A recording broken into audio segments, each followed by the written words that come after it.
Hey guys, welcome, and feel free to share your thoughts below. As long as they're not offensive, there will gladly be a conversation. So, 1 year later, is it worth a second playthrough? For me, it isn't. And not for the reason you think it is, more on that later. It just is a very, very long game, and playing as Abby was just not fun for me. Doesn't mean it's not playable for you, because Naughty Dog's attention to detail is excellent, and stealth play is really amazing to say the least. Now, I know almost everyone hated The Last of Us Part 2. Why did Ellie let Abby go? She'd have killed her, at least have had the satisfaction, since, she left her comfortable life and went searching for her all the way to California. And can we really ever forget how brutally Joel got killed? Now, everyone had their own way of killing Abby's father and, harmless doctors around them, but Abby killed Joel in the way that just suited her personality best, while conveniently forgetting he saved her. Now, on to the biggest question. Why did Naughty Dog let Abby live? In other words, why did Ellie not kill her? This could be due to a number of factors. Now, it could not become a revenge drama because it almost did, just like this guy. He killed every single one and then started regretting it towards the end. So much so that he decided a cycle should end, eventually speaking like, who.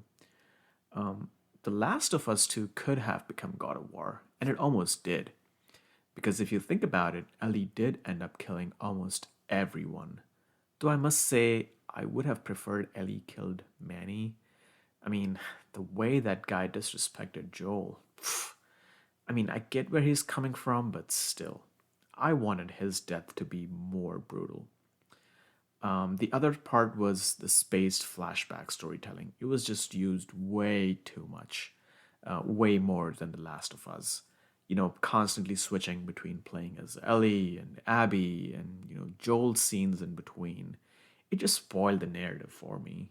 It worked in The Last of Us only because it was minimally used and it, created that urgency to save Ellie from David. Also, Ellie's a bit more mature since her Last of Us days. She's an older teenager, since she saw that, there's a bit more potential to what life had to offer, better surroundings, and she was actually happy with her life. Kind of, until we find out she wasn't. So going back to the director, so Neil Druckmann, he wanted us to experience Abby, her emotions, her personality changes, and her journey, including this intimate scene with Owen. You know, I really don't know if that was just for titillation or if it was really necessary for the story. But having to play as her in the beginning and then finding out what she does to Joel just made me want to stop the game right there. I was just not interested in playing as her. I didn't care for her feelings or her journey or emotions. I have to admit it was hard to continue after Joel's scene, and to top it off, having to stealth attack Ellie like Ellie stalked David in The Last of Us, I just lost it. I mean, I am not going to try to attack Ellie. I don't want to. I was screaming, but I just continued.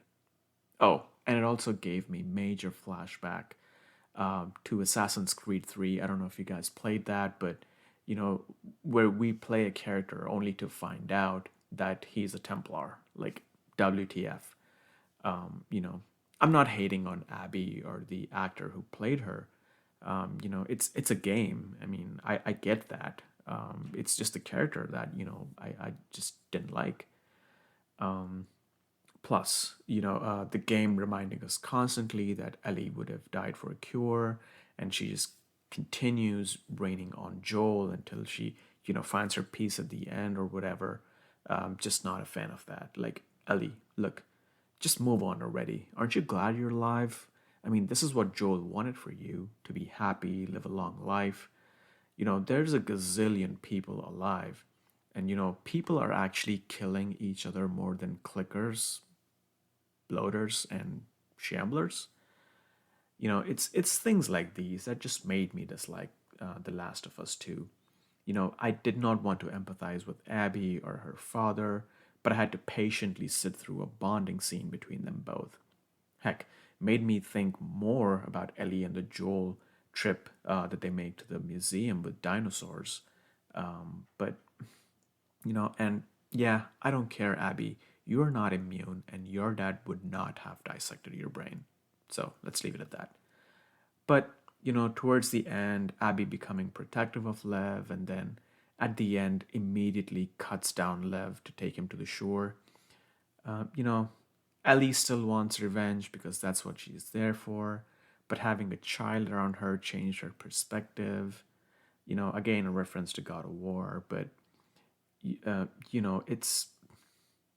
it's her choice of words that she uses.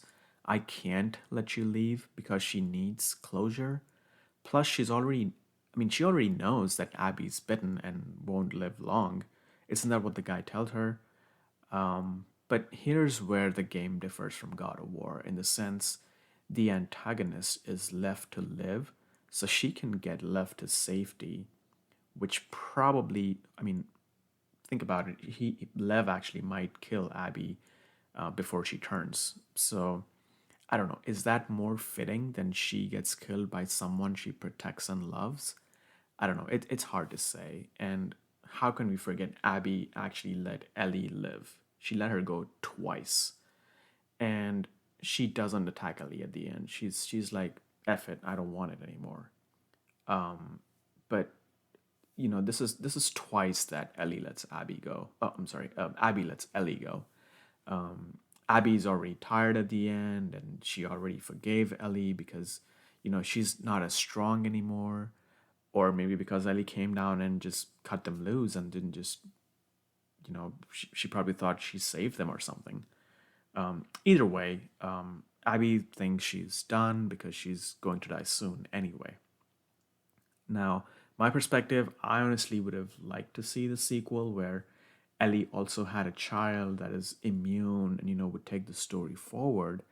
But it's just hard to top The Last of Us. I mean, the hunters, in the game, they made sense, and so did David and what the others do, because they're these true bad guys. Well, kind of, but they're survivors too, in a different way. The Seraphites in this game, they're just a religious bunch who just mumbo jumbo have these whistling around. And they're probably around for perspective and just to make them different from the hunters in the first game, I guess. They have no real reason for fighting the wolves. It's a turf war, like a ter- territory struggle or something. I don't know. Maybe this is what The Last of Us 3 would show us.